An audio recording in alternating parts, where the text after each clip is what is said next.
नमो अर्हन्ताणं नमो सिद्धाणं नमो आयर्याणं नमो वज्रायाणं नमो लोके सव्वसाहुणम्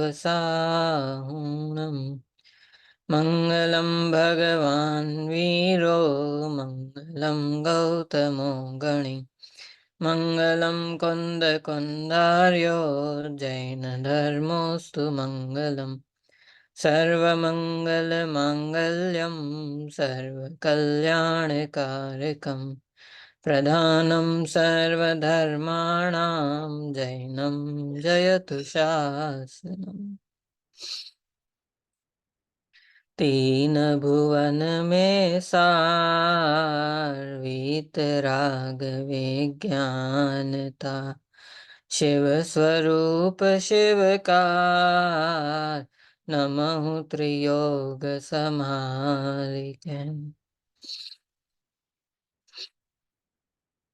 कवि और पंडित दौलत राम जी द्वारा विरचित छह डाला ग्रंथ दूसरी ढाल हम पढ़ रहे हैं। कल हमने दूसरी ढाल में प्रारंभ के 4 छंद पढ़े थे और ये 5वें छंद तक आ गए थे, जिसमें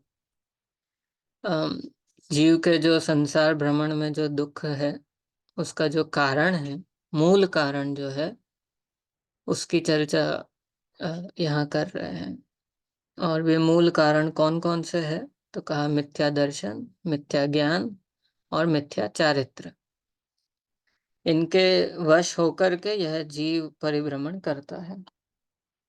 मेरा संसार बढ़ाने का कारण भी यही है और मेरा संसार घटाने के भी कारण इन्हीं का अभाव है।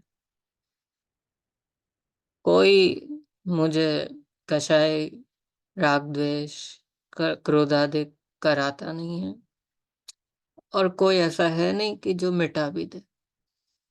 तो इसलिए भूल भी स्वयं की है और अपनी ही भूल सुधार कर उसको उससे बचा जा सकता है। तो ये जो सब कुछ माने जीव की जिम्मेदारी हो गई अब कि वह एक तो उसको भूल बताई कि इसके कारण से बोले ये सारे दुख हो रहे हैं, तो ये मिट जाएगा तो वो भी मिट जाएगा, अपने आप ही सारे दुख नष्ट हो जाएंगे।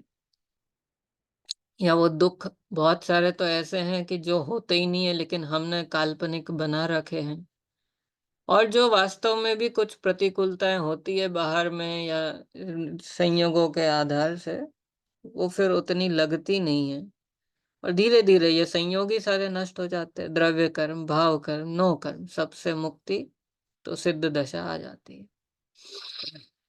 इसमें मूल कारण जो मिथ्या दर्शन है उसमें गृहीत अगृहीत का भेद किया और जो अगृहीत अनादिकालीन मिथ्यात्व है उसकी चर्चा हम कर रहे हैं। जीव अजीव तत्व संबंधी बात हो चुकी है, अभी उसको फिर से नहीं दोहराते हैं। उसमें भी और प्रकरण तो बहुत है लेकिन अभी आगे बढ़ेंगे। तो आश्रव तत्व को देखिए, ये 5वें छंद में दूसरी लाइन जो है यहां से देखना। राग आदि प्रगट ये दुख देन, तिन्ही को सेवत गिनत चैन। ये जो राग आदि भाव हैं ये दुखदायक हैं, दुख देने वाले हैं, और इनको सेवन करने पर ही यदि कोई चैन मानता है, यदि कोई आनंद मानता है, कषाय करने में ही जिसको रस आता है, तो बोले ये तो आश्रव तत्व संबंधी भूल है। और वो जो पुण्य को भला मानता है, पाप को बुरा मानता है, वो तो है ही, लेकिन सामान्यतः भी अ, अ, कषाय या राग द्वेष में अगर कोई जीव को अच्छा लगता है, अभी अच्छा कैसे लगता है वो तो वही जाने। खैर, इसका एक चिन्ह ये है कि जब हम उनको सही बताने की कोशिश करते हैं उसका मतलब हमें वो गलत नहीं लगता। जैसे मैंने झूठ बोला, और फिर कोई बोलते क्यों आप झूठ क्यों बोल रहे थे उस दिन? बोले नहीं नहीं, वो तो उसको ऐसा वो बताना पड़ता है, मैं थोड़ी झूठ बोलता हूँ, मैंने नहीं बोला कोई झूठ, वो उसको तो उसकी भाषा में ऐसे ही बोलना पड़ेगा ना। तो एक तो गलत किया, फिर उस गलत को सही करने की कोशिश करो। तो ये ऐसी आदत है कि जहाँ हमें ये बुरे लगते नहीं है, या ऐसा भी नहीं लगता कि कुछ गलत किया, पाप किया, और उस पाप को ढकने का कोई उपाय करे, तो कोई छिपाने का उपाय करे, तो कोई उस पाप को स्वीकार ही ना करे कि हमने कुछ हिंसा की, गलत किया, वो लगे ही नहीं कि कुछ किया है। बस ठीक है, जो हुआ सो सही है, उसमें गलत क्या है, ऐसा ही होना चाहिए। तो ये एक बात इस तरफ इशारा है कि राग आदि इन जनरल, क्रोध आदि, कषाय, मिथ्यात्व आदि, ये जो कुछ भी हैं, इनको सेवन करने में यदि चैन मानते हैं, यदि इनको करने में अच्छा लगता है, या इनको बुरा नहीं मानते, तो ये सब आश्रव तत्व संबंधी भूल है। एक तो ये होने नहीं चाहिए थे, लेकिन वो अभी हमारे हाथ में नहीं है पूरा पूरा। बहुत सारा क्रोध ऐसा है कि जो बस आ जाता है, मान माया लोभ आता है, अनादिकालीन संस्कार वश भी कहो, और एक बस इसके अलावा और कुछ किया नहीं है आज तक, तो ये आ जाते हैं। एक दूसरा ये कि बुद्धिपूर्वक भी हम करते हैं ना कई बार, तो वो जो बुद्धिपूर्वक करते हैं, और तब भी फिर हम ये कहें कि हमने जो किया सो सही किया, तो बोले ये तो फिर अन्याय है, तो ये बड़ा पाप है। तो ये है मिथ्यात्व। रागादिक किए और तिन्ही को सेवत गिनत चैन। तो गलत करो, और जैसे बच्चे लोग कुछ करे गलत, और फिर ऊपर से ये बोले कि मैंने कुछ नहीं किया, मैंने कुछ नहीं, या उसको और जैसे कहते हैं ना कि मम्मी या पापा कोई कुछ बोल रहे हो और फिर वो उल्टा जवाब दे, तो वो ज्यादा दंडनीय हो जाता है फिर। वो इतने से में बोल दे कि हाँ मुझसे गलती हो गई, आगे ध्यान रखेंगे, तो फिर उसका बड़े से बड़ा दंड भी छोटा हो जाता है। लेकिन छोटे पाप गलती में भी यदि इस प्रकार से उल्टे जवाब मिलते जाएं, तो वो छोटी चीज भी बहुत बड़ी हो जाती है कभी कभी। होता है बच्चों के साथ ऐसा प्राय। खैर, तो ये राग आदि को पहचानना आना चाहिए, और इनमें अच्छे बुरे सभी प्रकार के राग आदि आ जाते हैं ना, तो शुभ अशुभ सब गिन लेना चाहिए। पर इनके सेवन में यदि चैन है, यदि अच्छा लगता है, तो बोले कि ये भूल है, फिर ये आश्रव तत्व संबंधी भूल है।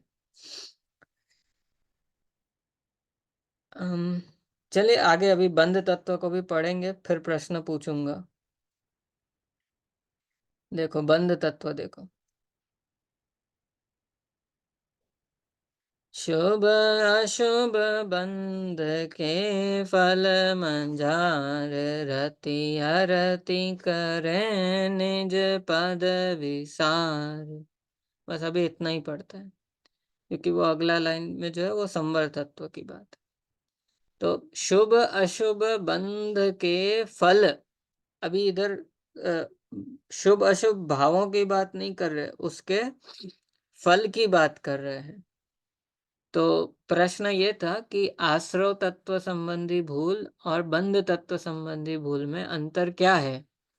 आश्रव में भी यही था कि इनको अच्छा माना, और बंध में भी ऐसे ही कुछ है ना कि पुण्य को अच्छा माना, पाप को बुरा माना, पुण्य के उदय को अच्छा मानते हैं, पाप का उदय को बुरा मानते हैं। तो बोले अंतर ये है कि वहां भावों की मुख्यता से बात की, कि जो हमारे भाव हो रहे थे उनमें आनंद मानना, उनमें अच्छा पने की बुद्धि करना, उनमें सुख बुद्धि करना। तो ये तो हो गया आश्रव तत्व संबंधी भूल।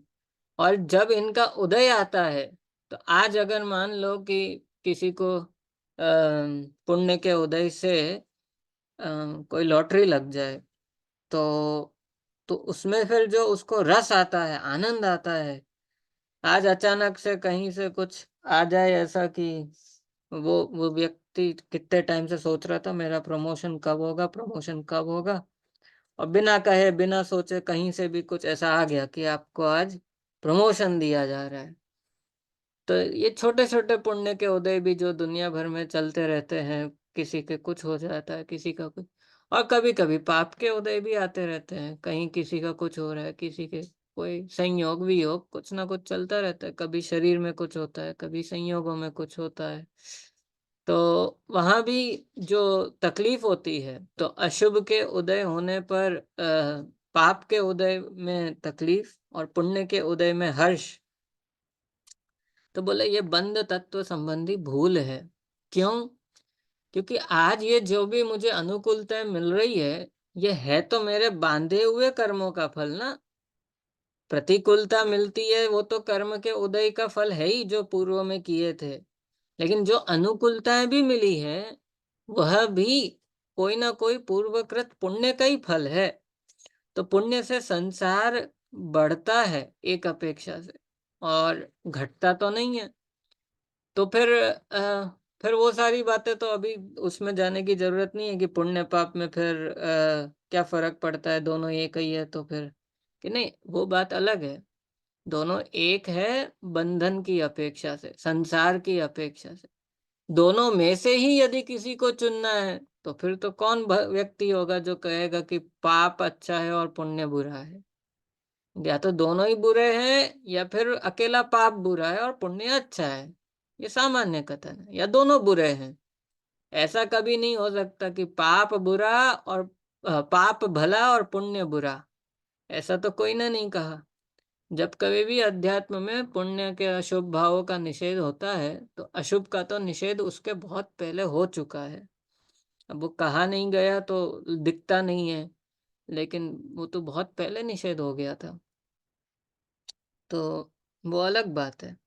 तो शुभ-अशुभ बंध के फल में रति और अरति करना, आज का दिन अच्छा है, आज का दिन बहुत खराब है। तो बोले ये सब क्या है? ये तो उदय जनित खेल है, कभी कुछ होगा, कभी कुछ होगा। यहाँ पे तो लोग ऐसा यहाँ पे मतलब ये यूके में तो लोगों को ऐसा वेदर के प्रति बहुत होता है। आज का मौसम कैसा है? कल कैसा है? परसों कैसा है? सूरज दिखेगा कि नहीं? बारिश हो रही है कि नहीं? ऐसा रोज देख-देख के लोग काम करते हैं। तो धूप निकलना कई बार दुर्लभ रहता है इधर। तो आज आज धूप आ गई, ऐसा ऐसा कहते हैं लोग इधर ऐसा। अभी तो कोई ना कोई गेय बन जाता है ना इष्ट अनिष्ट कल्पना का। तो अभी ठीक है, जैसा जिसका चल रहा है तो परिणमन। लेकिन ये इनमें रति करना, अरति करना, तो ये तो छोटी-छोटी चीज़ें हैं। अब जो बिल्कुल ही जीवन को बदलने वाली घटनाएँ होती हैं, चाहे शुभ हो चाहे अशुभ हो, तो उनमें भी बहुत ज़्यादा हर्ष, बहुत ज़्यादा खेद, ये अच्छी बात नहीं है। क्यों? क्योंकि इसका मतलब ये है कि हमें वह उदय बंधन नहीं दिख रहा, हमें वो अच्छा लग रहा है। हमें वो जेल, चाहे 5 स्टार हो, चाहे कैसी भी हो, लेकिन वो जेल नहीं दिखती। तो फिर क्या करें? उदासीन बने रहो ऐसा चुपचाप शांत-शांत, कि नहीं ठीक है। लेकिन बुद्धि, धर्म बुद्धि होगी तो फिर ऐसे कार्यों में हर्ष होगा। ओह! जिन मंदिर बन रहा है, अरे वाह, वाह! अब वो भी एक पुण्य के उदय से ही होता है, ऐसे ही नहीं हो जाता। लेकिन वो अलग प्रकार का है। तो अ, जहाँ जैसी अनुमोदना, जहाँ जैसा हर्ष, ये सब होता है, वो योग्य है। फिर लोक में भी कई चीज़ों में हो सकता है। कोई के अभी गृहस्थ है, श्रावक है, लेकिन गृहस्थ है तो बहुत सारी ऐसी चीज़ें हैं जहाँ उसके अनुमोदना भी होती है, जहाँ उसे जाना भी पड़े और सब कार्य होते हैं। पर स्वयं अंतरंग में कितनी आसक्ति है उस चीज़ की, कितना उसके प्रति अहोभाव है, ये हम खुद टटोल सकते हैं। और उससे फ़र्क नहीं पड़ता कि फिर कुछ ज़िम्मेदारियों को निभाने के उसमें आप बाकी कार्यों से वंचित रह भी जाओ, तो भी ठीक है। पर अम, रस किसमें आता है? रस, रस कहते हैं ना, एक रोमांच, एक हर्ष किसका है? क्या कार्य करने में ज्यादा उल्लास आता है, अपने आप को हम क्या मान के चल रहे हैं कि मैं पैसे कमाता हूँ, कि मैं ये घर चलाता हूँ, कि मैं रोटी बनाता हूँ, कि मैं ये बच्चों को पढ़ाता हूँ, कि मैं अपने आप को क्या मान करके प्रतिदिन उठता हूँ, कार्य करता हूँ। तो उससे समझ में आता है कि रस किधर पड़ा है। यदि रोज उठ के यही विकल्प आते हैं, पैसे कैसे कमाएं, पैसे कैसे बढ़ाएं, और व्यापार में ये कैसे करें, फिर इधर से उधर चले जाते हैं, उधर काम कर लेंगे, 4 साल उधर कर लेंगे, 5 साल उधर कर लेंगे, ये कंपनी से उधर कंपनी में जाओ, फिर ये करते रहो। मैंने प्रतिदिन जिसको यही चलता रहे सुबह से रात तक, तो उसका मतलब उस जीव को धन ज्यादा प्रिय है, तो उसमें रस है उसका, और उसके लिए वो करता है। और कुछ लोग थोड़ा बहुत सफलता मिल भी जाती है पुण्य के उदय में, तो उसको लगता है देखो मैंने किया ना ये सब, मैंने पहले इतना साल ये किया, फिर इतने साल ये किया, फिर आज इधर पहुंच गया, फिर अभी आगे ये करूंगा, ऐसा बताते भी है। और ठीक है, लोक में तो ऐसा चलता रहता है। पर बात यह है कि हम उस दौड़ में शामिल ही क्यों होना चाहते हैं। ठीक है, दुनिया का चलता रहेगा ऐसे ही। शुभ अशुभ बंध के फल, फल है ये फल, पूर्वकृत कर्मों का फल है, उसमें रति अरति करना ये बंध तत्व संबंधी भूल है।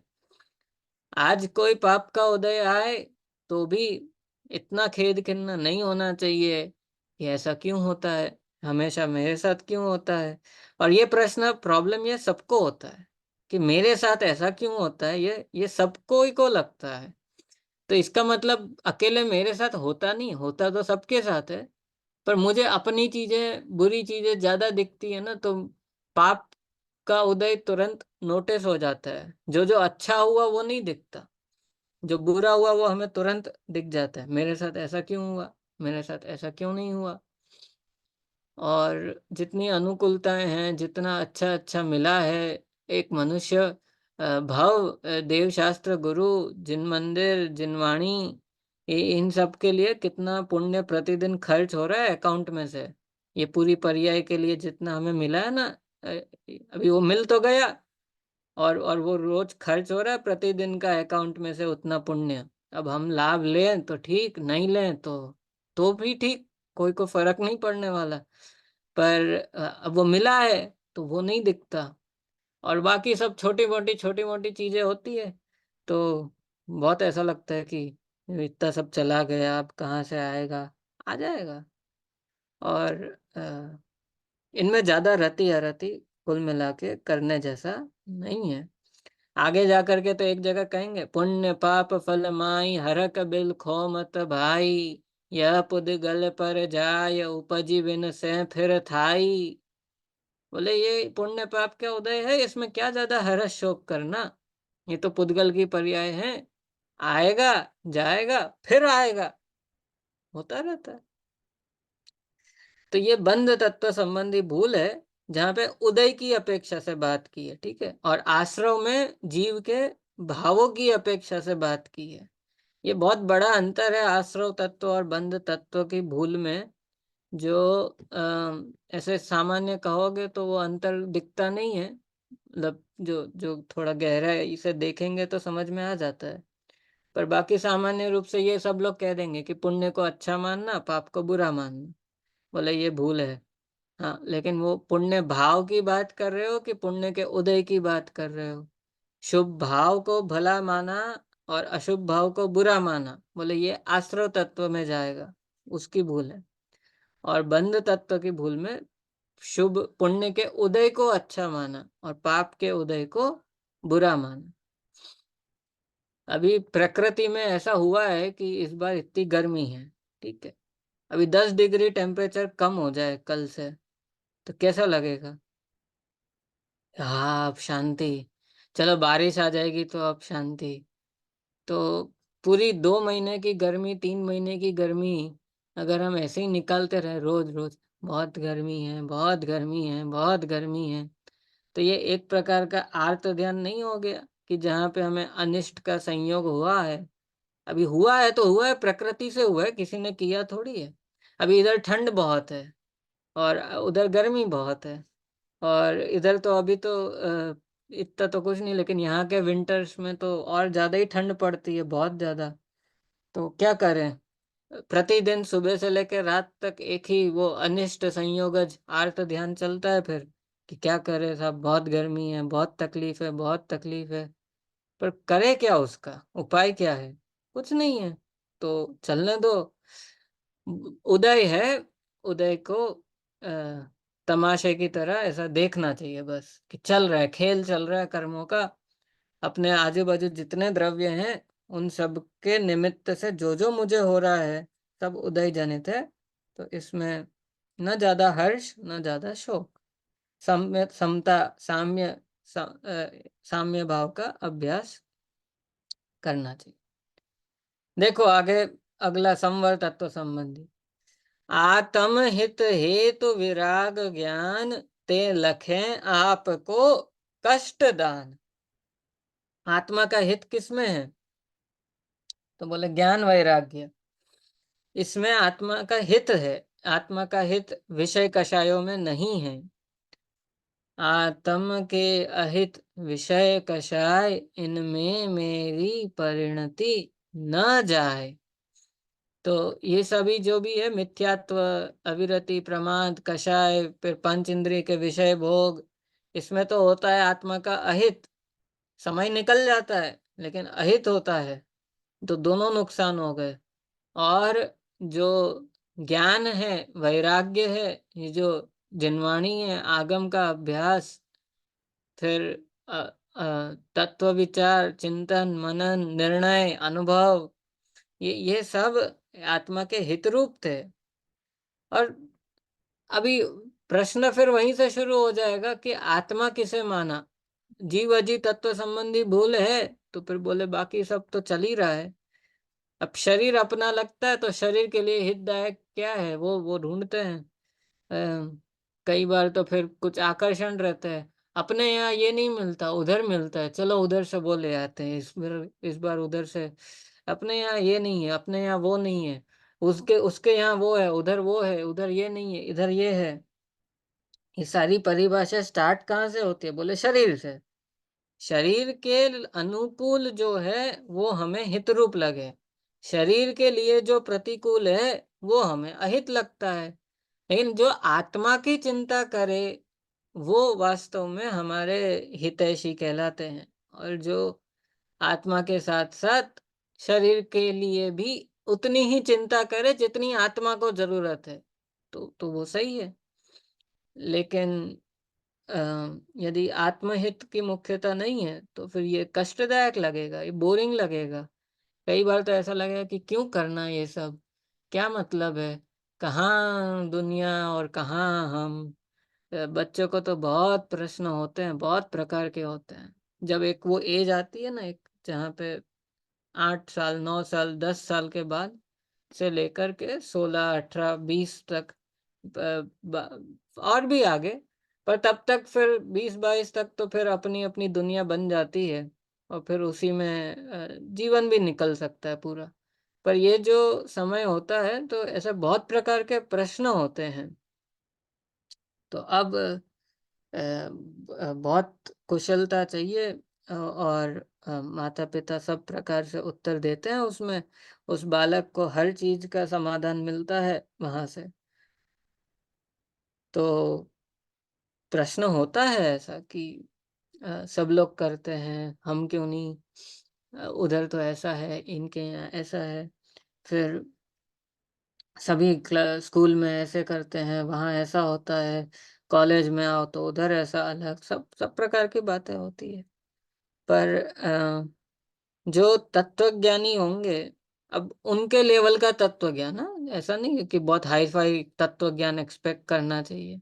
पर उस उम्र में जितना तत्व ज्ञान एक्सपेक्ट हो सकता है, उतना अगर होगा, तो फिर उन चीजों का ठीक है। पर ऐसा नहीं लगेगा कि अ, हम कुछ मिस कर रहे हो। तो अ, चलता रहता है। बाकी तो फिर जितना देखते हैं दूसरों को, उतना ज्यादा फील होता है, नहीं देखते तो कुछ पता भी नहीं चलता दूसरों की दुनिया में क्या चल रहा है। पहले ऐसा होता भी नहीं था शायद, पता नहीं। पर अब तो वो रोज हम 100 लोगों की दुनिया पढ़ लेते हैं। उसने क्या किया आज, उसने आज क्या किया, उसने आज क्या किया, सबका देखते हैं ना वो। वो व्हाट्सएप का हो या इंस्टा या जो भी है, तो सबके अपडेट्स ऐसे दिखते हैं। अब दिखाया वो जाता है जो अच्छी होती है चीजें, सब चीजें थोड़ी दिखाई जाती है। तो तो फिर इसको ऐसा लगता है कि मैंने क्या किया आज, मेरे साथ क्या हुआ। तो खैर, आत्म हित हेतु विराग ज्ञान, ते लखे आपको कष्ट दान। तो कष्ट लगता है कई बार तो इनमें। तो एक तो वो धर्म करता नहीं है, और फिर करे तो बोले बहुत तकलीफ है भाई, इतना सब कौन करेगा।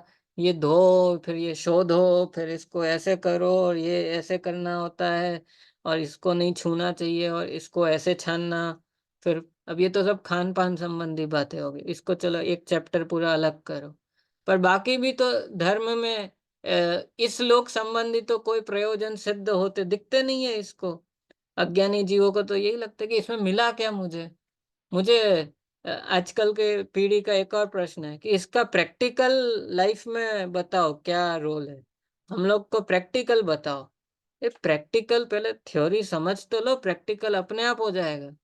पर वो प्रैक्टिकल पता है क्यों पूछते हैं?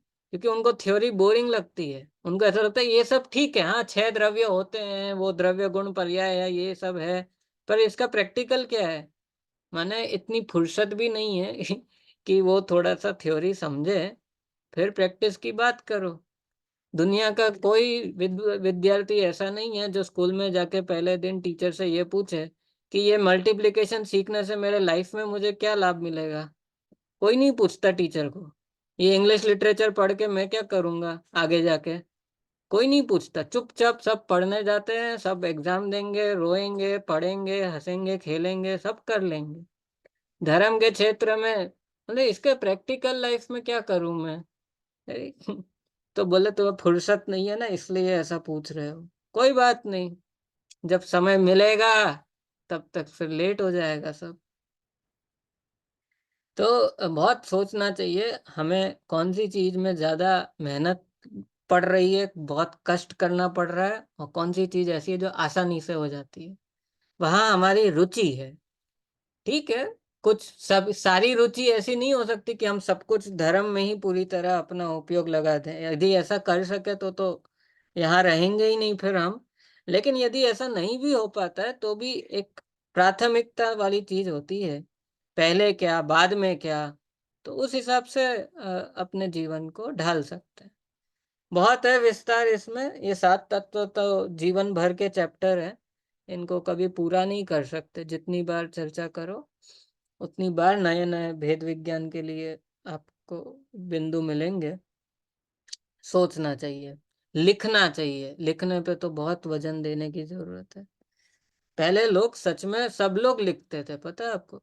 सबके पास एक डायरी हुआ करती थी, कुछ ना कुछ अपने विचार लिखते थे, बातें लिखते थे, पत्र व्यवहार होता था तो लिख के होता था। और फिर वो पत्र रखे जाते थे, साल साल भर पुराने, सालों पुराने, अभी भी होंगे किसी किसी के पास।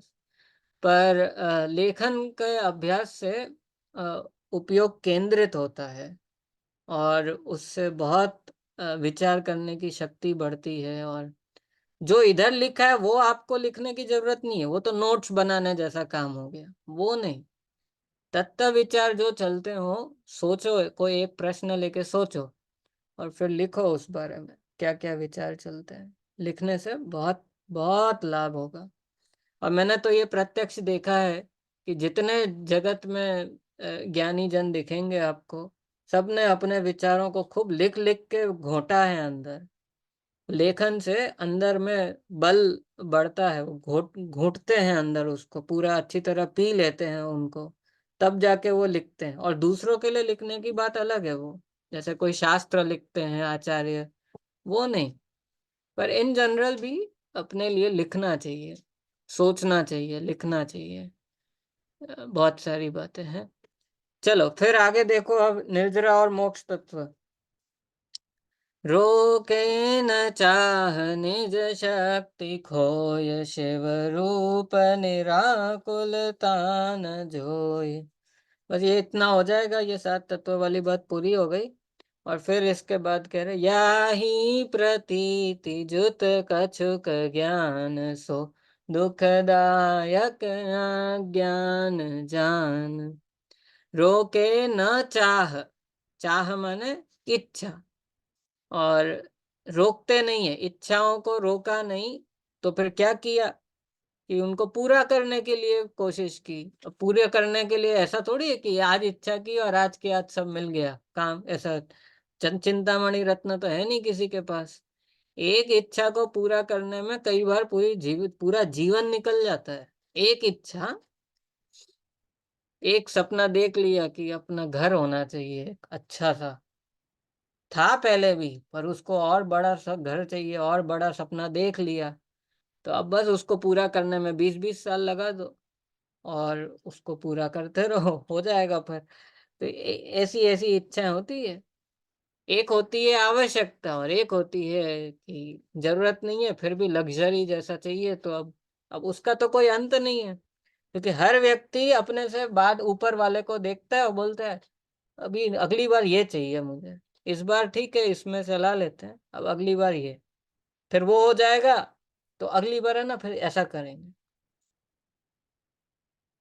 तो ऐसी चीजें हैं कि ये स्टेटस बन जाता है, फिर वो एक बार कोई विदेशों में घूमने जाना चालू करो, तो अब वो बोले अब इंडिया में क्या है, अब तो हर बार 1-2 साल में बस विदेश घूम के आ जाओ। तो एक बार इधर गए, फिर एक बार फिर वर्ल्ड टूर करेंगे अपन। बोले फिर अभी वो एलॉन मस्क लॉन्च कर रहे हैं सैटेलाइट्स, और वो क्या कहते हैं सब, तो वो बोलेंगे मार्स पे जाएंगे फिर। अंत नहीं है इन चीजों का, एक के बाद एक, हमेशा अपने से ऊपर वालों के साथ देख देख के जीव को ऐसा लगेगा कि अभी ये गाड़ी है, अब ये लेंगे, अच्छा ये हो गया अब वो चाहिए, तो इसका कोई अंत नहीं है। इसलिए जो है वहीं पे फुल स्टॉप लगा देना चाहिए। जब तक ये खत्म नहीं होगा, ये खराब नहीं होगा, या इसको रिप्लेस करने की जरूरत नहीं है, तब तक चल रहा है, चलना देना। और पहले के समय में लोग ऐसा करते थे। अभी तो ये आजकल का ये ऐसा कल्चर है कि यूज एंड थ्रो जैसा, कि यूज किया अब बदल दो। खैर, जैसा जिसकी जैसी हो, इसमें किसी दूसरों को देखने की जरूरत नहीं है। हम अपना अपना सोचें कि एक एक इच्छा के पीछे हमारा कितना शक्ति बर्बाद होती है, कितना समय जाता है, और उन इच्छाओं का अंत नहीं है। इसलिए प्रयोजन बोध जितना मिनिमम है उतना पहले कर लेना चाहिए, और उसके बाद और है तो और भी बहुत सारे काम है कंस्ट्रक्टिव। जैसे किसी के पास बहुत धन है, तो पहली बात तो नया कमाना नहीं चाहिए। दूसरा, और ज्यादा है तो दान करो, खूब दान करो, कोई तकलीफ। अपने जैनों में तो ये संस्कृति रही है, अब तो कम हो गई, लेकिन संस्कृति थी ये कि श्रावक लोग अपने साधर्मियों के प्रति तो बहुत कुछ वात्सल्य अधिक रखते ही थे, सामाजिक कार्यों में तो करते ही थे, लेकिन जनरल समाज में भी अजैनों के साथ भी, जिसमें अजैन लोग भी जिसमें लाभ ले सके, ऐसे लोकोपकारी भी बहुत सारे कार्य किए हैं इतिहास में। और अब तो उन सब चीजों में ऐसा लगता है कि वो कौन करे, ये सब जाने दो, अपन अपना करो बस। और ये सब कोई करता हुआ दिख भी जाए तो ऐसा लगेगा कि ये तो बहुत सामाजिक कार्य में बहुत आगे है, ये ऐसा करते, ऐसा लगता है जैसे धर्म से उसको कोई लेना देना नहीं हो। ऐसा नहीं है। कितने ही लोगों ने कितने ही स्कूल बनवाए, किसी ने अस्पताल बनाए, कोई ने धर्मशालाएं की, कोई ने कुछ किया। इन सब चीजों का भी एक छोटा सा रोल होता है। फिर बाकी तो जो धार्मिक आयोजन होते हैं, पंच कल्याणक हो, जिन मंदिर हो, जिनवाणी हो, इन सभी में भी बस एक चीज का ध्यान रखना चाहिए। और ये चीज कई बार लोग कहते भी है कि नया बनाने के बजाय जो पुराना है उसको सही करने में प्रयास करना चाहिए। तो उससे बहुत सारा समय शक्ति उपयोग बच भी जाता है, और जो पुरानी चीजें जीर्ण शीर्ण हो रही हो उसकी रक्षा भी हो जाती है। और तोड़ने की बजाय जोड़ने का काम करना चाहिए। अलग-अलग सब अपना-अपना बना लेंगे तो फिर तो बँटते जाते और फिर ऐसे नहीं हो पाता फिर। इसलिए जितना एक साथ मिलके काम हो सकता है, वो साथ मिलके करना चाहिए ताकि अधिक लोग लाभ ले सकें। हाँ, तो अभी बहुत है इसमें तो, फिर सोचना चाहिए इच्छाओं में कौन-सी इच्छा ऐसी है जिसको सच में पूरा करना चाहिए। अभी मोक्ष की भी तो इच्छा है ना, तो बोले उसको रोकना कि नहीं? बोले जब सारी इच्छाएँ रोक जाए ना तब जाके इसका नंबर लगाना। या मंदिर जाना है, तीर्थ यात्रा करनी है मुझे, शिविरों में जाना है, ये सभी तो इच्छाएँ हैं, इसको रोकूँ कि नहीं? कि जब बाकी सारी इच्छाएँ रोक दोगे, तब फिर इनके बारे में सोचना रोकने का। लेकिन इनका नंबर पता नहीं क्यों पहले लग जाता है। बोले इच्छा मत करो कोई इच्छा मत करो, कोई इच्छा मत करो। वो भले ही आलस भले ही बढ़ा लो। फिर पड़े-पड़े बस वो टीवी देख लो, फ़ोन चला लो और कुछ मत करो, इच्छाएँ मत करो। ये कोई भी प्रकार का वो नहीं करो। तो बोले ये ऐसा नहीं है। इसमें अम, अभी सुन रहा था एक दिन एक चर्चा चल रही थी, तो बोले कि परिग्रह में सुख, बुद्धि या आनंद मनाना और परिग्रह बना रहे, जैसा हमारा है वैसा सब ठीक-ठाक बना रहे। दुकान व्यापार चलता रहे, ऑफ़िस से पैसा आता रहे, कंपनी बराबर जॉब में प्रमोशन वग़ैरह देती रहे, बराबर सैलरी मिलती रहे, सब अपना चलता रहे, सब जैसा है वैसा। तो और फिर हम बोले कि हम तो एकदम आनंद में हैं, अच्छे मज़े में हैं, कोई तकलीफ़ नहीं है। तो बोले ये सहज है कि ये रौद्र ध्यान है। परिग्रह में बोले आनंद माना तो वो तो रौद्र ध्यान हो गया और फिर हमें लगता है हमें कितनी शांति है जीवन में। तो शांति तो इनसे थोड़ी है और अगर इनसे शांति मानते हैं तो फिर तो बोले कि अभी तो गलत ट्रैक पे है गाड़ी। तो फिर तो मुनिराजों को हम कभी सुखी देख ही नहीं सकते। हमें ये निर्ग्रंथ मार्ग अच्छा ही नहीं लगेगा। हमें ऐसा लगेगा कि पूरे दिन करते क्या होंगे? वो उसके बाद क्या किया? चलो आज एक दिन तो ऐसा कर लिया, अब अगले दिन क्या होगा? और पूरा जीवन ऐसे बिना कोई अवलंबन के कैसे रहते होंगे? इससे तो अच्छा अपन है। ऐसा सोचेगा फिर वो वही हो गई संवर तत्व वाली बात। कि ये सब कष्टदायक लगे और अपना जो ये भोग, संयोग, परिग्रह इत्ते सब के बीच में जो जीवन चल रहा है, इसको हम अच्छा मानें और उस जीवन को हम फीका मानें, ऐसा सूखा-सूखा मानें, तो बोले ये बहुत बड़ी भूल है। ख़ैर अभी इस पे और सोचना एक शब्द इतने आधी लाइन में बहुत कुछ कह दिया है। शिव रूप निराकुल तान जोय और फिर जो मोक्ष है उसमें आकुलता रहित दशा ऐसी दिखती नहीं है, उसका विज़न नहीं है और वर्तमान में जो संसार है उसी में सुख ढूँढने का प्रयास चलता है। तो बोले गलत जगह ढूँढ रहे हैं वो नहीं समझ में आता। जो वस्तु जहाँ नहीं है, वहाँ ढूँढो तो कैसे मिलेगा? तो इसलिए ये शिव रूप निराकुलता, शिव माने मोक्ष। मोक्ष का जो स्वरूप है, वो निराकुलता रूप नहीं देखा, उसको आकुलता सहित या फिर संसार को ही निराकुल रूप देख लिया, मोक्ष की कोई कल्पना नहीं की। ये सब ये सभी के साथ अब इस सातों तत्व संबंधी भूल जितनी थी ना, इन सबको इकट्ठा करो और फिर वो कह रहे या ही प्रतीति जुत कछुक ज्ञान, सो दुखदायक अज्ञान जान। या ही प्रतीति मतलब इन सब प्रकार की जो मिथ्या मान्यताएं इन प्रतीति के साथ जुत माने युक्त जुत माने उसके साथ युक्त कछुक ज्ञान जो कुछ भी ज्ञान है जो कुछ भी जानना हो रहा है एक श्रद्धान की भूल हो गई श्रद्धा में तो उसके साथ साथ ज्ञान का जो भी फंक्शन चल रहा है वो सब भी मिथ्या ज्ञान है तो मिथ्या दर्शन के साथ प्रतीति माने श्रद्धा श्रद्धा माने वो मिथ्या दर्शन तो ऐसी मिथ्या प्रतीति के साथ जो कुछ भी ज्ञान है अज्ञानी है वो दुखदायक है। सो दुखदायक अज्ञान। तो अग्रहित मिथ्या ज्ञान को अलग से कुछ नहीं कहा। ये मिथ्या दर्शन के साथ होने वाला जो ज्ञान है वही मिथ्या ज्ञान है। फिर मिथ्या चारित्र के लिए भी संक्षेप में ही बता दिया। इन जुत विषयनि में जो प्रवृत्तता को जानो मिथ्या चरित, यो मिथ्यात्वादि निसर्ग जे अब जे गृहीत सुनिए सुतेह। इन जुत, इन सब के साथ, मिथ्या दर्शन और मिथ्या ज्ञान के साथ विषयों में जो प्रवृत्ति होती है, जो जो एक एक पांच इंद्रियों में और मन संबंधी जो कल्पनाएं की रखी है हमने कि मुझे ये करना है, फिर मुझे ऐसा चाहिए, फिर मुझे, अब बहुत लंबा लिस्ट है, सबके पास बहुत लंबा लिस्ट है। अभी ऐसे समझ में नहीं आता, कोई बोल सकता है कि नहीं मुझे कुछ नहीं चाहिए, पर अंदर में बहुत पड़ा है।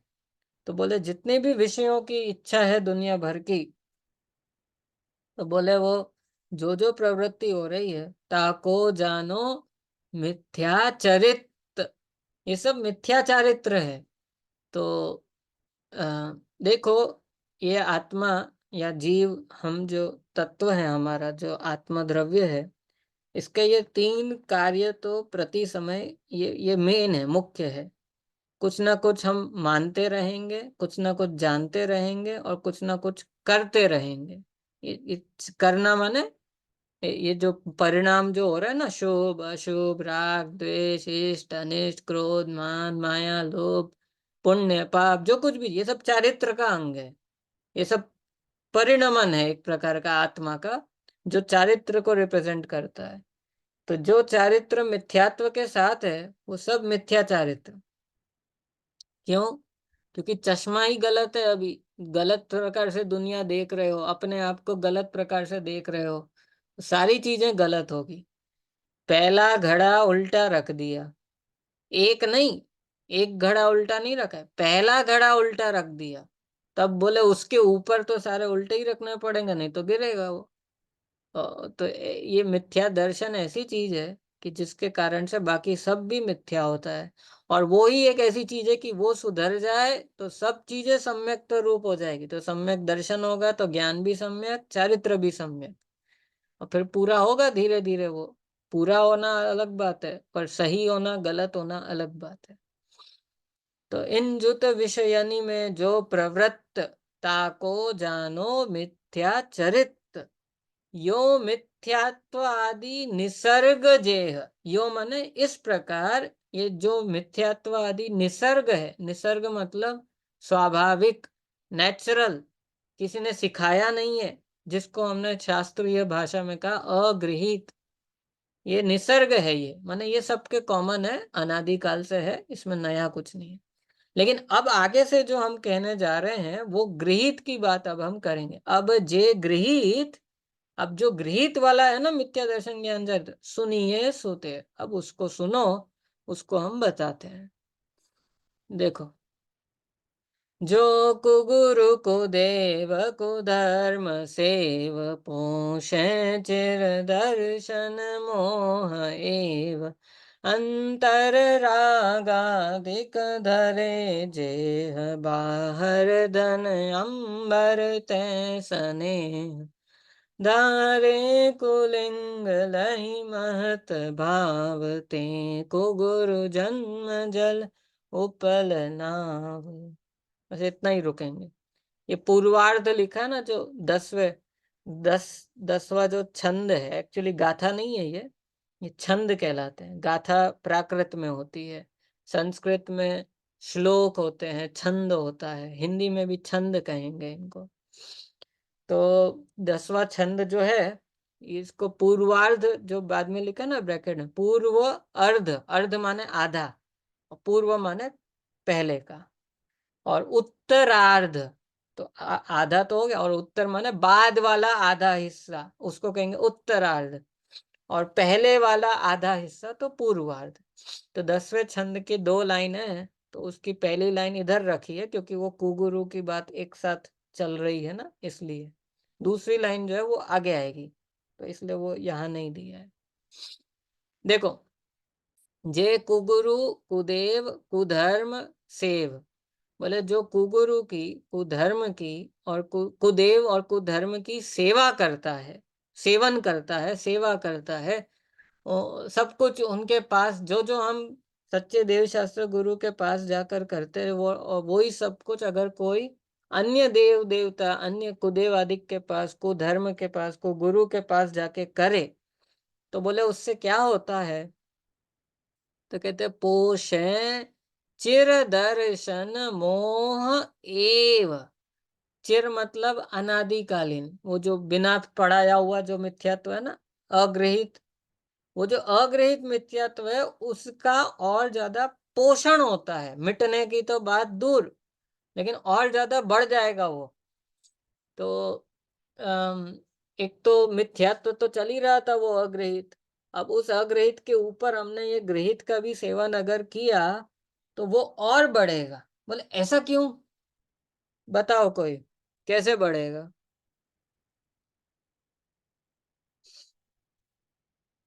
हम्म। करिए, अनम्यूट करिए, बोल दीजिए। जैसे कुदेव कुगुरु के पास जाएंगे तो वो शरीर, संसार, पैसा, इनों के प्रति वो राग उत्पन्न करेंगे।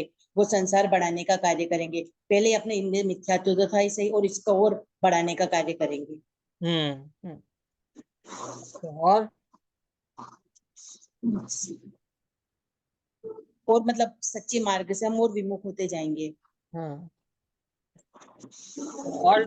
और मतलब और लोग भी कुछ बोलो, कुछ समझ में आ रहा है इसमें क्या है कि अग्रहित मिथ्यात्व का पोषण कैसे हो जाएगा गृहित मिथ्यात्व से?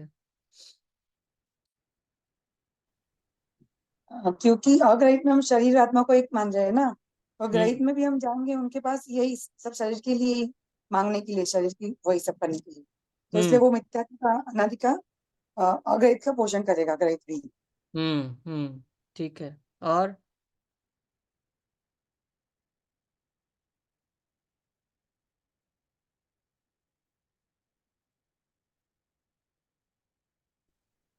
मिथ्यात्व और भी गाढ़ा होता जाएगा ना, कैसे? क्योंकि वो मान्यता ही नहीं टूटती है ना फिर उसी, और उसी में फिर और जुड़ता जुड़ता जुड़ता नहीं, कैसे गाढ़ा ही कैसे होता है। कैसे होता जाएगा? क्योंकि वो शरीर के प्रति जो ममत्व परिणाम चलते हैं, तो फिर वो कहीं ना कहीं रास्ता ढूंढता ही रहता है कि इस रास्ते से सही हो जाए, इस रास्ते से। तो ठीक है। मिथ्यात्व गाढ़ा ही होता जाएगा ना। तो ठीक है, चलिए। और किसी को कुछ कहना है? तो देखो, इसमें मूल बात यह है कि ये चीजें तो लोग अपने वीतरागी भगवान के पास आकर के भी मांगते हैं कि मेरा शरीर सही कर दो, और मेरा ये अच्छा कर दो, और मेरे घर में ये हो रहा है, और मेरे उधर वो हो रहा है। लोग तीर्थ क्षेत्र आदि जाते हैं, वंदना करते हैं, बहुत कुछ मांगते हैं। और अलग अलग तीर्थ फेमस है कई चीजों के लिए। तो भक्तामर स्तोत्र का एक एक छंद ऐसा बना दिया गया है कि ये छंद से ये होगा, और वो छंद को पाठ करो तो ये होगा। तो ये तो अपने यहाँ भी होता है। कुदेवों के पास जाने से ये सब बढ़ेगा इसलिए क्योंकि वे स्वयं, बोले, इन भूलों से लिप्त हैं। वे स्वयं मिथ्या दृष्टि हैं, वे स्वयं वीतरागी नहीं है। जो स्वयं वीतरागी नहीं हो, वो वीतरागता का उपदेश कैसे दे सकता है? जो स्वयं राग द्वेष को धर्म मानता हो, राग द्वेष में धर्म मानता हो, राग द्वेष को अच्छा मानता हो कि नहीं नहीं, आप ऐसा दूसरे धर्मों के बारे में कैसे कह सकते हो, सब लोग अच्छा तो करते हैं ना, धर्म ही तो करते हैं, उसमें गलत क्या है? कि ठीक है, कर लो, परीक्षा कर लो। और यदि कोई वीतरागी है तो अपने यहाँ तो ये बात कही है कि कोई दिक्कत नहीं, फिर हम उनको भी नमस्कार करते हैं, लेकिन पहले सिद्ध करो वो वीतरागी है। यदि सिद्ध हो जाए कि यदि कि ये भगवान भी वीतरागी हैं, तो हम उनको अपना ही मानेंगे, वे अपने ही भगवान हो गए फिर तो, क्योंकि वीतरागता का तो यही मार्ग है, इसी मार्ग से बनते हैं वीतरागी। तो वो तो अपने ही हो गए। और यदि वीतरागता नहीं है तो फिर बोले वे वीतरागता का पोषण तो नहीं कराएंगे। वे रागादिक का पोषण करेंगे। जो स्वयं राग द्वेष से युक्त हैं, जो स्वयं परिग्रह से युक्त हैं, जो स्वयं दुखी हैं एक प्रकार से, बोले भगवान को इच्छा हो गई इसलिए उन्होंने ये ऐसा बना दिया, इच्छा हो गई इसलिए अवतार ले लिया, इच्छा हो गई तो उसको भेज दिया। तो बोले ये इच्छा पहले क्यों नहीं हुई? कि पता नहीं, उनको ये शायद पहले नहीं करना होगा, अभी क्यों हुई? कि हो गई हो तो उसमें क्या है? कि नहीं नहीं ऐसे क्या, या तो भगवान सर्वज्ञ नहीं है फिर। अगर उनको पहले से पता था तो उसको इच्छा करने की जरूरत क्या है? सब चीजें बदल दो तो कर लेते सब व्यवस्था। कितने सारे प्रश्न खड़े हो जाते, एक भगवान का स्वरूप बदल दो थोड़ा सा तो उसमें 100 प्रश्न खड़े हो जाएंगे। तो जो कुदेव, कुगुरु, कुधर्म, ये कु क्यों है? ये मिथ्या क्यों है? क्योंकि वे मिथ्यात्व का, रागादिक का, कषायों का स्वयं पोषण करते हैं और अन्यों को उस मार्ग में लगाते हैं। और ये मार्ग जो है फिर वो 7 तत्व की भूल को और बढ़ाता है। अनादि जो अपना मिथ्यात्व है वो इसलिए उससे बढ़ता है। तो देखो, जो कुगुरु कुदेव कुधर्म सेव पोषे चिन्ह चिर दर्शन मोह एव, एव माने ही, एव मतलब ही, एवं नहीं है। वो एव बराबर है, संस्कृत का शब्द है वो। एव मतलब ही। तो चिर, चिर मतलब अनादिकालीन, पुराना, पुराना मिथ्यात्व जो था ना उसका ही और पोषण किया। और अब कैसे हैं वो तो देखो बताते हैं। पहले कुगुरु की बात की। अंतर रागादिक धरे जेह, बाहर धन अंबर तय स्नेह। जो अंतरंग में तो राग धारण करते हैं, वीतरागी नहीं है, और बाहर में धन अंबर। अंबर शब्द क्या होता है पता है? कपड़ा। वस्त्र वस्त्र। हाँ, वस्त्र। ये दिगंबर, इसमें भी अंबर है। और दिक, दिक प्लस अंबर। दिक का मतलब होता है आकाश। तो दिशाएं, दिशा, दिक का मतलब ये दिशाएं होता है, आकाश भी होता है। तो ये ही जिनका वस्त्र है, कुल मिला के जिनके पास कोई वस्त्र नहीं है उनको कहते हैं दिगंबर। जिनके पास ये इसके अलावा और कुछ है ही नहीं, यही उनका अंबर है, यही ओढ़ रखा है, इसके अलावा और कुछ ओढ़ते नहीं है वो अपने शरीर पे। तो वो हो गए दिगंबर। और श्वेत अंबर, श्वेत माने सफेद, वाइट, और अंबर माने वस्त्र। तो जो श्वेत वस्त्र पहनते हैं और अपने जिनके धर्मात्मा श्वेत वस्त्र पहनते हैं, जिनके गुरु वस्त्र आदि पहनते हैं, वो श्वेतांबर, तो श्वेतांबर। तो अंबर शब्द वस्त्र के लिए भी आता है, परिग्रह के लिए भी आता है। तो बाहर में जो धन और परिग्रह आदि, जो भी वस्त्र आदि हैं, उसके प्रति जो स्नेह रखते हैं, माने जो छोड़ नहीं पाते हैं। स्नेह रखने का मतलब कि छोड़ना नहीं है, उनको छोड़ पाते नहीं है। उतनी सामर्थ्य नहीं अभी आई, या उतना राग अभी जीता नहीं है तो छोड़ नहीं पाए। धारे कुलिंग, और फिर अलग अलग भेष बना लिए अपने। अब भेष ऐसी चीज है कि दिखता है तो ऐसा लगता है ये कोई धर्मात्मा है, कोई गुरु है भाई, इनकी अभिनय नहीं करो, इनके बारे में कुछ गलत मत बोलो, ये जो बोले सो करो। तो वो एक बार भेष आ गया तो दुनिया को वही दिखता है, और उसके आधार पे फिर सब चलता रहता है। कैसे कैसी घटनाएं देखने मिलती है, प्रत्यक्ष कोई सप्त व्यसन पंच पाप भी करते हो लेकिन एक भेष धारण कर ले तो लोग गुरु बना देते हैं उनको, और इसमें कोई आश्चर्य भी नहीं होता। जेल चले जाते हैं फिर आ जाते हैं, फिर भी लोग पूछते रहते हैं उनको। तो ये सब क्या है? तो चलता रहता है, ये एक भेष का बहुत बड़ा रोल होता है गुरु के उसमें। तो जो निर्ग्रंथ नहीं है तो बोले वे सब धारे कुलिंग। लिंग मतलब चिन्ह। तो ये जो शरीर का जो चिन्ह है वो अगर मोक्ष मार्ग के विपरीत है तो कुलिंग हो गया। और लही महत भाव, और अपने को महान मानते हैं, अपना विनय कराते हैं, अपना आदर कराते हैं, भक्ति कराते हैं, सेवा कराते हैं, लोगों से सब कुछ कराएंगे और डराएंगे कि तुम अगर ऐसा नहीं करोगे तो तुम्हें ऐसा नरक में जाओगे, पाप लगेगा, ऐसा होगा, वैसा होगा। तो लही महत भाव, महंत महंत पने का भाव रखते हैं। ते कुगुरु जन्म जल उपल ना हो। उपल मतलब होता है पत्थर, और पत्थर की नौका। पत्थर की नौका मतलब क्या होता है? बोले वो तो पानी के ऊपर उबेर तैर नहीं सकती, वो वो सीधा गिर जाएगी नीचे। वो क्यों? क्योंकि वो तो तैरता नहीं है ना पत्थर ऐसा, वो तो सीधा डूबेगी। तो खुद भी डूबेगा और दूसरों को भी डुबाएगा। नाव इसलिए कहा क्योंकि नाव में तो लोगों को बिठा करके एक जगह से दूसरी जगह ले जाना होता है। आपको पता है तीर्थंकर शब्द का भी यही अर्थ है, तीर्थ को जो करे। और वो तीर्थ मतलब जो समुद्र से तिरने में काम आए, वो तीर्थ, उसको तीर्थ कहते हैं। जो समुद्र में से जो जो रास्ता बना दे और जिससे तिरा जा सके, वो उसको कहते हैं तीर्थ।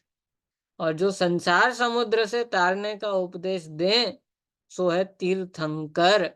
जो संसार से छुड़ा के तीर्थ, माने उनका जो उपदेश है, जो संसार समुद्र से छुड़ा दे हमें, वो कहलाते हैं तीर्थंकर।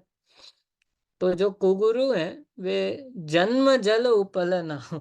तो बोले ये जन्म ये संसार रूपी समुद्र में पत्थर की नौका के समान है। तो ये अम, ठीक है, अभी समय हो रहा है अपना, पर ठीक है,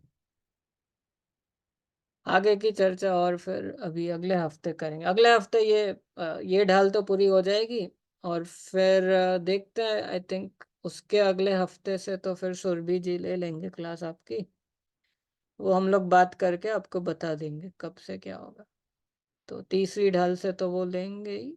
तीसरी ढाल देखते हैं, अगर अपन को टाइम रहा तो शुरू करेंगे, नहीं तो फिर यहाँ पे छोड़ देंगे कक्षा को फिर। ठीक है, पाठ करिए इसका और खूब छेड़ाला का। और ये सेमेस्टर पूरा होते होते तक आपको याद हो जाना चाहिए। रोज सुनना चाहिए, बस सुनना, आप याद मत करो आप, लेकिन रोज सुनो। और बहुत बहुत गहरे भाव हैं सार रूप में। छोटा समय सार भी कहते हैं, गागर में सागर कहते हैं इसको। बहुत सुंदर रचना है ये। और कुछ चीजें हैं जो बस याद कर ही लेना चाहिए, और धीरे धीरे रोज पढ़ता है ना, तो हो जाता है। अच्छा तो ये रहेगा कि बुद्धिपूर्वक एक जगह बैठ के सुनना चाहिए। पर नहीं भी हो पाए तो भी अभी जैसे हो सके याद करिए इसको। ठीक है। जिनवाणी स्तुति। निज निधि निज में बताई, यह अनंत उपकार है। इसके लिए जिन वाणी माँ को वंदना शत बार है।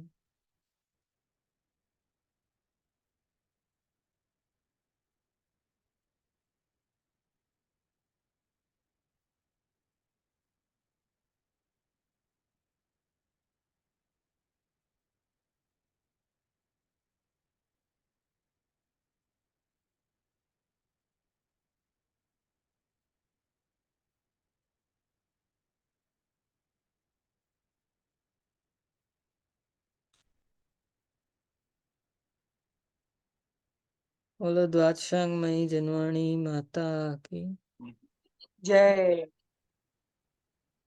जय। जनेन्द्र। जय जय जय। जय।